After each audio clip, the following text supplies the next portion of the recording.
prayers to ensure that we don't have the kind of flooding we had, was it 2 years ago? Or we have to do something? Probably. We have to do something. Prayer doesn't work on its own. Well, we have to go and do some sacrifice and all that. Because, no. I'm not sure that NIMET will agree with you, because earlier, I mean, it was 2, 3, 4 months ago, they released the 2023 seasonal climate prediction with a forecast of early onset of rain across the country. And guess what? Which has started. It has started. So I mean, that prediction, spot on. That prediction is already active. Now we know. So, NIMET also said the annual rainfall amount was expected to range from 420 mm in the northern region to 3,253 in the coastal areas. That sounds like a lot of rain. Exactly. So the prediction also shows that the earliest rains will likely occur on or around the 2nd of March 2023, which was my birthday, in the coastal zones of south-south states of Bayelsa, Akwa Ibom, and Rivers. If you had that experience, please let us know via our Twitter handle. But is that all that we're going to have? Is there more? We heard a particular year, we were told that, look, we're going to have so much rain, it's unprecedented. Is that going to happen again this year? Let's ask Professor Mansour Matazu, who is Director General of NIMET. He joins us from our Abuja studio. Thanks for joining us this morning, Prof. Thank you. And good morning, Nigerians. Good morning. So, how bad are we going to have it this year, or how good are we going to have it this year? Yeah, thank you very much. As you rightly mentioned earlier, that we have released the forecast for this growing season in January, well, early enough so that we give enough lead time to Nigerians, including relevant government MDAs, to put this information into planning and provide enough early warning for early actions. This we did in January, which was unveiled by our Supervising Minister, Senator Hadi Sirika, in which we summarized the forecast of having early onset, which has come to stay, true to our saying, with pockets of extreme events in the southwest and some southern states. And for the north central and extreme northern countries, the states of the country will have their own onset between this April, May to some parts of June. And of course for Yobe and Borno State by first week of July. This I can say, if you are to compare between what we've had in 2022, was a very extreme year, according to climatic scientists globally, especially based on WMO definition. We've had triple dip La Nina, which had occurred last 3 years consecutively. That is the cold phase of the Pacific Ocean, which influences certain prevailing extreme events, especially in this part of the world. But this phase has now metamorphosed into neutral state, and we are also seeing by July to August, we're going to have an El Nino. So the summary is that this 2023, in terms of extreme events, magnitude of rainfall, and other also deviation from anomaly, which we consider as anomalies, will not going to be as extreme as 2022. But even in a normal year, which we have mentioned in our forecast, that even in a normal year, we have periods that we have concentration of rainfall activities, that is between July to September in most parts of the country. And this period is associated with a high-intensity storm, and which will now also induce riverine as well as a flash flood in most urban areas. And of course also as part and a component of the forecast, that we will experience dry spell. And this dry spell is a period of, it's just like a hunger in between two meals.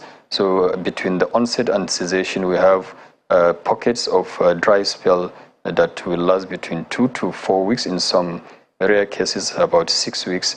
And this is very injurious, especially to agriculture, because that come after the planting period. So generally speaking, last year, 2022, was a very extreme year with the Ministry of Humanitarian Affairs with World Bank and NEMA also conducted a survey, and the colossal damage in form of infrastructure and damage to property, including farmlands. The cost stand at about 4.6 billion US dollar, and that is very huge even on the GDP. So we don't expect such magnitude for this year, and all the coordinating MDAs in the value chain, which we now provide our service to, they have been well informed. Just last 2 days, we've had a workshop with the Nigerian Emergency Management Agency, and we're also planning to do a downscale of the forecast in most of the states between now and the real onset, especially in the northern states. And by next week, we're going to start the downscaling in many of the southern states with the Nigerian Emergency Management Agency. But I can see we've had the information well early enough, and also we've provided the advisories in all the socio-economic sectors of this country, be it agriculture, water resources, health. Prof, very quickly, if you don't mind me butting in. All the three forms of transportation. My apologies for butting in, Prof. Construction and building. Just 1 second. My sincere apologies for butting in. Please. Now, you made it clear that we've received this in a good enough time. We have good time to plan for whatever. From the experiences that we've had, especially in the 2022 you are mentioning, and 10 years before that time, what are the things, even though we're not going to have the flooding, as you say, in the magnitude with which we had it last year, what are the things that we must do or we left undone last year that brought us to where we are, to the point that we are discussing this as we are now? The challenge of food scarcity that resulted from the occurrence of last year is still very fresh in the mind. And just as you said, with such colossal damage worth $4-point-something billion, many people will be very skeptical of investing in agriculture when they are not sure whether or not flooding is going to take over all of their stuff. Private sector invests, and the government is supposed to do some things that they do not do, which destroys these investments. What are the things we must do so that we do not have the impact of the magnitude, irrespective of whether or not the rains are as heavy as it was last year, on the farming and all of that? Okay, thank you very much for that. I can say, forecast information is advisory, and then no matter how early, no matter how precise such forecast prediction product services are, if there is no response, especially such response should come from the last mile. And what we consider as the last mile are the communities in the various local government and districts and clans of this country. I think from our last year's and previous year's experience was coordination used to be a challenge, and such coordination, especially between the center here, which we provide the service, and also the state and local government levels. You will agree with me, you need to have an entry point for you to cascade certain information, especially state-specific. We've had an excellent working coordination at the federal level, and also we've approached all the state government. We have made several presentations at Nigerian Governors Forum, whereby we emphasize that we need to go further after providing the national forecast with detailed information in the various 774 local government areas, to be able to cascade and do such prediction to be at state-specific levels. And we were able to do that in many states. We've signed an MOU with Federal Ministry of Agriculture. Forecast information is advisory, and if you do not heed to such advisories, especially in good time, you tend to have such damages. But the one thing I want to make clear is that even in the most advanced economy, especially in this era of climate change, we do experience such damages, we do experience such devastation and loss of valuable infrastructure during such extreme events. But I can say, I will give one example. The Central Bank of Nigeria heeded to our advisory in 2022 and that saved them a loss of about 120 billion naira, which will have been drained away due to the flood, especially in the northern states.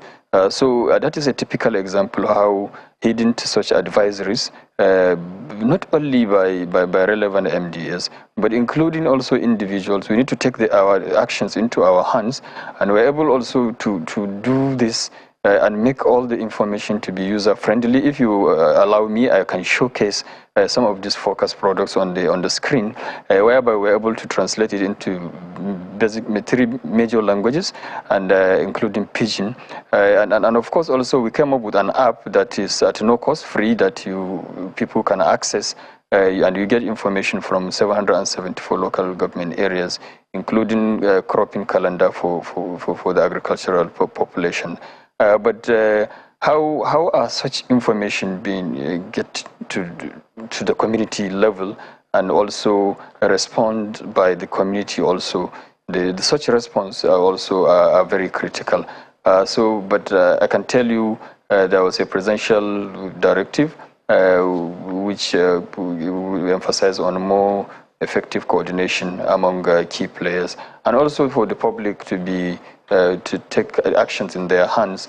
People should avoid building in floodplain areas, and also city planners should be able to demarcate such areas. And even in the agricultural community, people and also organizations like extension officers also should really cascade such information after taking our focus product at community level. And of course also guide this, especially the rural farmers, because they are the ones that feed the nation. And the simple uptake of our information will guarantee more than 30% of increase in yield by adopting the climate smart advisories that we are providing. So I can say effective coordination will really see a significant improvement, and we have got all the frameworks, and we've started early this year, and many state government approach us. So based on the MOU with Federal Ministry of Agriculture, we've done this downscaling in most of the southern states. But I can say if we get the buy-in of the state governors to really integrate this as part of their annual activities, that will really help. We'll come up with a more refined state-specific focused information with specific advisories on all the major agricultural practices, including also other relevant sectors of the economy. Challenge basically is vertical coordination, and of course also taking responsibility by the citizens who are the direct consumers of this focus product. But we have done our possible bits, and we've been categorized even at the WMO as the best in Africa, med service in Africa. Honorable Minister Hadi Sirika was invited last month to attend the Executive Council of WMO and showcase these good practices. I think, and we are even assisting other African countries in providing some of these advisories, like for Liberia and Sierra Leone, who provide their daily focus from Nigeria, based on the voluntary country partnership of WMO. So I can say we have all the information, we have the advisories, and what remains is the uptake. Prof, lately, NIMET has come out early in the year and given these advisories. How much impact do you think those advisories are having on states? Because in spite of the advisories, every year we have devastation of large proportions in various states.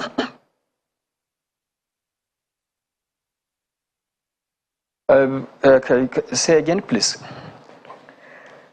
I said, in spite of the fact that every year, lately, NIMET has come out and given this advisory early enough, how much impact do you think it's having on the states? Because we still have seen a large amount of devastation when the rains come.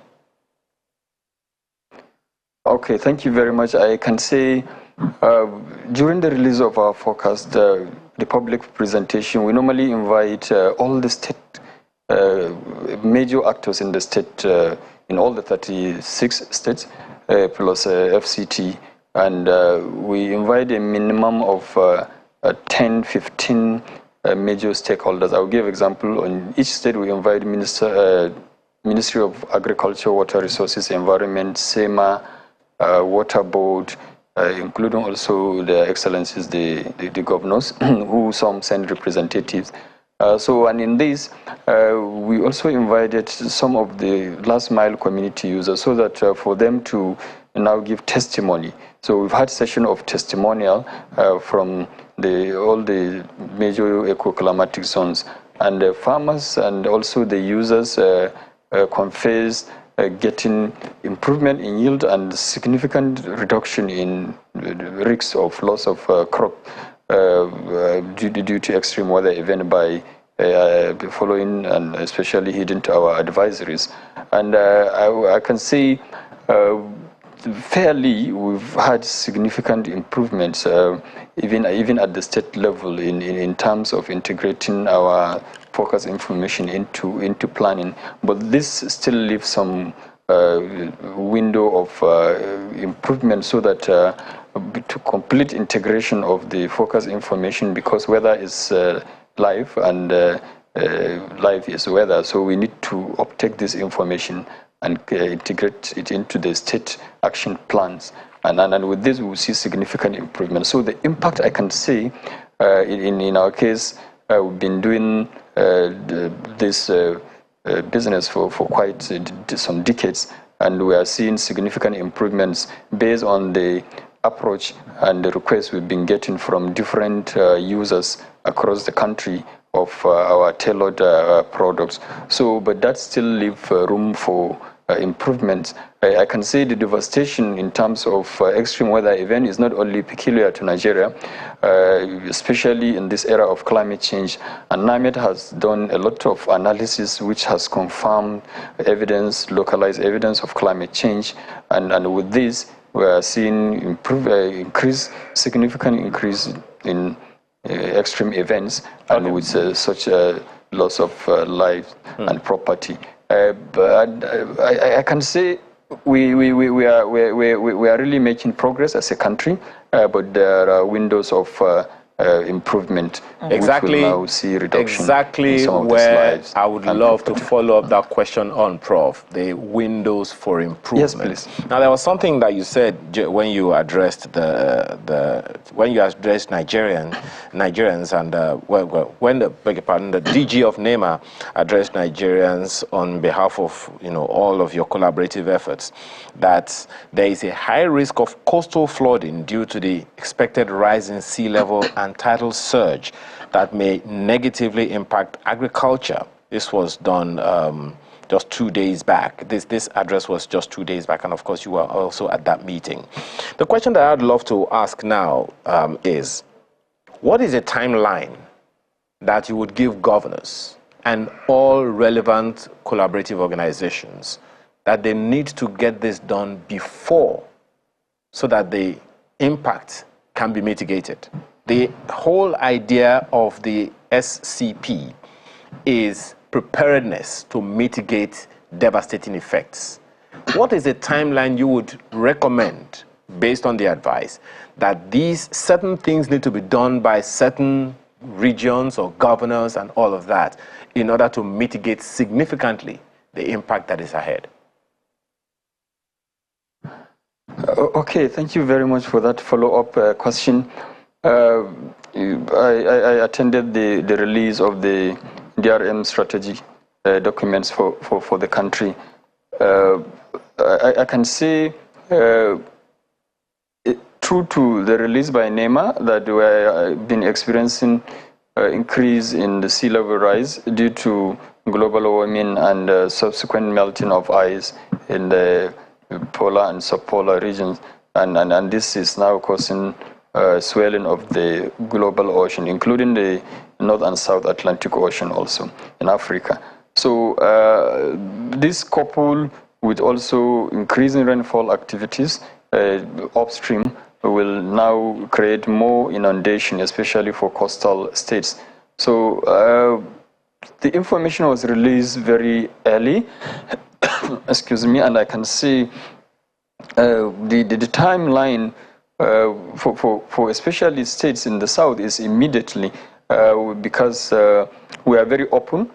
NEMA, NIMET, NISA, we have formed a triangle of major key service providers, especially in the climate services value chain.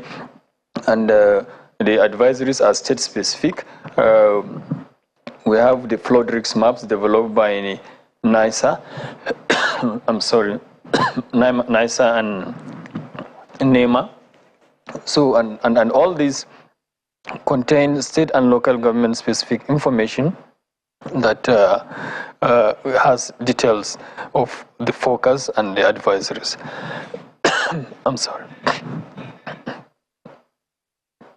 So apologies, well, sorry about that, but you know, it's okay. Now you said the timeline is immediately.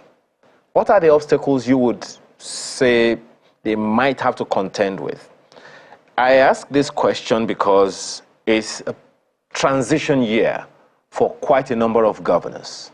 And how strong then would you say, irrespective of the transition between one governor and the other, what would you say is would you say that there are strong enough institutions on ground to take on these issues before or even as the governors are finding their seats by maybe under a little over a month from now? I'm sorry for the interruption. No, it's okay. We understand. I can say we've approached the Nigerian Governors Forum, and then they have integrated us as part of the induction program for the new incoming governors. But I can say at state level, ministries of environment, health, water resources, and of course what they call the state emergency management agencies, that is same are responsible for uptaking this information and for carrying on with the state level cascading. and with all this information, we have our own state offices that are also ever ready to collaborate, continue to collaborate with the state actors and provide further advisories. So, and all these, our state offices, we have their own level information on our CSCP document, including their phone numbers, and they can also be approached for the details in getting this cascaded information into use at the state level. So for us at the federal, I can say NEMA, NIMET, and NISA, we have already rolled up a program that will be starting in the next couple of days at most of the state government level. But what we are asking is, especially for the incoming governors, to please open their arms and also integrate our activities into their state action and community development plans. And with this, we intend to have improvements in yield, reduction in extreme events, and also reduction in loss of livelihoods that we have seen happen severally over these years. And of course, also, part of this will involve some sensitization campaigns at the state levels, whereby we use local dialect and also some community leaders, including agriculture extension officers and the climate change agents, to be able to take down the information at the community level. So for us, we are ever ready for partnership, and it's at no cost to any state governments. And such information platform will also provide what we call a feedback mechanism for NIMET especially. And this mechanism is meant to be able to give us details of the utilization and how precise the focus was, and in what form and format and at what frequency the users require such information. And it will help us really to improve significantly. But I can say in terms of the precision, our focus has proved to be more than 95% accurate, and that is very high, even according to the PLEMO index, and so is a very vital document. Is a very vital information that needs to be integrated. So we appeal especially to all the state governments to please continue to collaborate with us and be able to see how we can reduce, in this era of climate change, and weather is natural phenomena and climate, so you cannot stop certain events happening, especially in the era of climate change, but we can significantly reduce. It has been established that by uptaking or utilizing 1 naira to provide early warning, you're going to be saving about 8 naira, which will have come in form of damages to property, infrastructure, and of course life, which there's no, you cannot even, the value of life cannot be quantified. And also Nigeria is also aligning to the United Nations mission of getting all citizens having access to early warning in the next 5 years, according to United Nations General Assembly. And so part of this information we are providing in form of advisories, in form of mitigative and adaptive actions, are all taking cue to this global mission statement by the United Nations. But we require very much early action, which will match the early warning we've been providing in this country. I can say we will be following up with updates in 3 days and 7 days, and also on a monthly basis, even if there is any modification with regards to the prevailing weather conditions. We certainly look forward to that, Prof, because at the end of the day, what matters is the information is given for prevention. And you also aced it by saying that the governors that are coming in should have it at the back of their minds that they're not going to have any interregnum. They just, once they get into the office, they start to work immediately, because the flooding may not give notice to anyone. We have to thank you very much this morning for being with us. Professor Mansuru Matazu is Director General of NIMET, joins us from our Abuja studio. Thank you again, Prof, for your time this morning. Thank you, and good morning, Nigerians. Yes, good morning.